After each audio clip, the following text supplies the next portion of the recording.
Pemirsa, KPK menggeledah di kantor Direktorat Jenderal Penyelenggaraan Haji dan Umroh atau PHU Kementerian Agama pada hari Rabu. Penggeledahan ini terkait kasus kuota dan penyelenggaraan haji 2023-2024. Komisi Pemberantasan Korupsi atau KPK menggeledah kantor Direktorat Jenderal Penyelenggaraan Haji dan Umroh Kementerian Agama pada hari Rabu. Juru bicara KPK Budi Prasetyo menyatakan penggeledahan tersebut terkait kasus dugaan penentuan kuota dan penyelenggaraan haji 2023-2024. Dalam perkara ini, KPK mencegah mantan Menteri Agama Yakut Khalil Qomas dan 2 orang lainnya bepergian ke luar negeri guna mengusut perkara dugaan korupsi penetapan kuota haji 2024. Tentu penggeledahan ini untuk mencari, menemukan bukti-bukti yang dibutuhkan oleh penyidik dalam proses penyidikan perkara ini, di mana dalam penyidikan terkait dengan kuota haji Indonesia untuk penyelenggaraan haji pada Kementerian Agama tahun 2023-2024, KPK telah menaikkan perkara ini ke tahap penyidikan, dan untuk efektivitas penanganan perkaranya KPK juga sudah melakukan cegah ke luar negeri kepada 3 pihak. Yang tentu KPK berharap proses penyidikan ini bisa segera selesai supaya proses-proses penegakan hukum terkait dengan penyelenggaraan haji atau terkait dengan kuota haji Indonesia untuk penyelenggaraan haji ini bisa segera tuntas. Apa sih Mas yang dicari dari Ditjen PHU itu? Ya, tentu penyidik akan mencari keterangan-keterangan dan informasi yang dibutuhkan. Membantu pekerjaan mereka. Sementara itu, Wakil Menteri Agama Muhammad Syafi'i mengaku tidak mengetahui adanya penggeledahan KPK di kantor Ditjen PHU Kemenak, sehingga dirinya tidak mengetahui apa yang KPK lakukan di kantor tersebut. Oke, makasih Pak Wamen. Informasi lainnya pemirsa, Komisi Pemberantasan Korupsi membuka peluang memeriksa Presiden ke-7 Republik Indonesia Joko Widodo dalam kasus korupsi haji yang menyeret nama mantan Menteri Agama Yakut Khalil Qomas. Pemanggilan terhadap semua saksi tentu tergantung kebutuhan dari penyidik. KPK terbuka untuk memanggil siapa saja yang diduga mengetahui konstruksi perkara ini dan dapat membantu membuka dan membuat terang dari penanganan perkara ini. Kejaksaan Agung menetapkan Direktur Utama PT Sri Rezeki Isman atau Sritex sebagai tersangka dugaan pemberian korupsi kredit bank. Iwan Kurniawan Lukminto, Direktur Utama PT Sritex, mengenakan rompi pink dan berborgol pada kedua tangannya usai Kejaksaan Agung menetapkan dirinya sebagai tersangka. Sebelumnya Iwan terseret kasus ini usai diduga menandatangani akta perjanjian pemberian kredit dari Bank BJB pada tahun 2020 yang lalu. Padahal dirinya mengetahui kredit yang diberikan itu tidak digunakan sesuai dengan peruntukannya.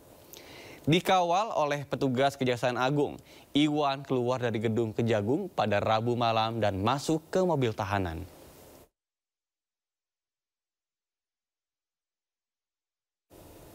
Sebelumnya Kejaksaan Agung menetapkan Direktur Utama PT Sritex Iwan Kurniawan Lukminto sebagai tersangka kasus dugaan korupsi pemberian kredit bank ke PT Sritex.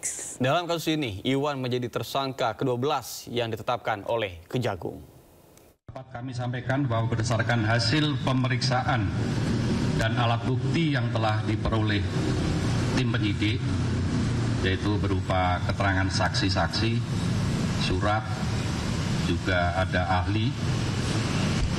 Pada hari ini tim penyidik pada Jaksa Agung Muda Tindak Pidana Khusus kembali menetapkan 1 orang tersangka dengan identitas yaitu IKL. Nah, kita beralih ke informasi lain, pemirsa. Wakil Presiden Gibran Rakabuming Raka datang ke rumah Wakil Presiden ke-6 Tri Sutrisno. Kedatangan Gibran selain untuk bersilaturahmi juga mengantarkan undangan peringatan Hari Ulang Tahun ke-80 Republik Indonesia di Istana. Wakil Presiden Gibran menyambangi kediaman Wakil Presiden ke-6 Republik Indonesia Tri Sutrisno. Sambil memberi hormat dan mencium tangan, Gibran dipersilakan duduk oleh Tri Sutrisno di kediamannya. Kedatangan Gibran mengantar undangan peringatan hari ulang tahun ke-80 Republik Indonesia sekaligus bersilaturahmi. Kedatangan Gibran disambut langsung oleh Tri Sutrisno, istrinya dan putri pertamanya Nora Trisiana Tri Sutrisno. Dalam pertemuan hangat itu, Gibran sempat berbincang tentang beberapa hal, diantaranya tentang pembangunan sektor pendidikan dan juga kesehatan. Gibran dan Tri Sutrisno juga membahas pengalaman kepemimpinan, wawasan kebangsaan, dan persatuan di tengah dinamika global. Alerginya kumat, agak lama terus. Ini kan ada tertua. Iya, di RSPAD. Iya, dokter gigi. Mantan Ketua KPK Abraham Samad diperiksa penyidik Polda Metro Jaya dalam kasus ijazah palsu Joko Widodo. Ya, Samad selesai diperiksa sekitar pukul 20 waktu Indonesia Barat. Usai diperiksa penyidik Polda Metro Jaya, mantan Ketua KPK Abraham Samad mengatakan materi pemeriksaan berbeda dengan substansi dari surat panggilan. Terkait dengan hal ini, Samad menilai pemeriksaan ini melanggar Kitab Undang-Undang Hukum Acara Pidana atau KUHP. Sementara terkait dengan materi pemeriksaan hanya meliputi podcast dirinya bersama dengan Roy Suryo CS. Ketika kita kunci jawaban terakhir bahwa sebenarnya proses pengambilan BAP pada hari ini itu melanggar Kitab Undang-Undang Hukum Acara karena tidak sesuai dengan surat panggilan mengenai tempus dan locus delictinya. Selain tidak sesuai dengan KUHP, dia juga melanggar prinsip-prinsip hak asasi manusia. Tapi walaupun demikian, kita tetap menandatangani BAP tadi yang terdiri dari 24 rangkap.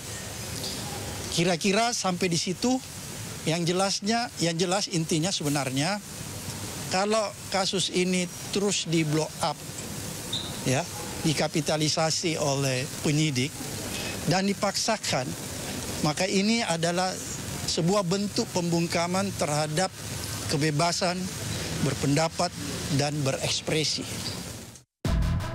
Menguak kasus hukum dan politik di Indonesia. Berencana menerapkan program wajib militer bagi anak-anak bermasalah, terutama mengedepankan objektivitas dan juga fakta yang ilmiah. Saat proses pemusnahan amunisi kadaluarsa di Garut, Jawa Barat. Membahas setiap cerita dari banyak sudut pandang. Ayah saya sendiri terkena tembakan di dalam kurungan. Inside Story di Sindo News TV. Sindosia setiap hari di Sindo News TV. Beyond Headline. Prabowo memang memiliki perhatian yang sangat serius terhadap kualitas sumber daya manusia Indonesia. Memang Danantara ini merupakan semacam sovereign wealth fund, semacam pengumpulan dana yang dilakukan oleh negara menjadi aset yang dipisahkan. Halal, nggak ada kompromi. Nggak bisa, kompromi halal tuh nggak bisa. Wah, cuma 1%, babinya halal, nggak bisa. Jangan lewatkan One on One di Sindo News TV.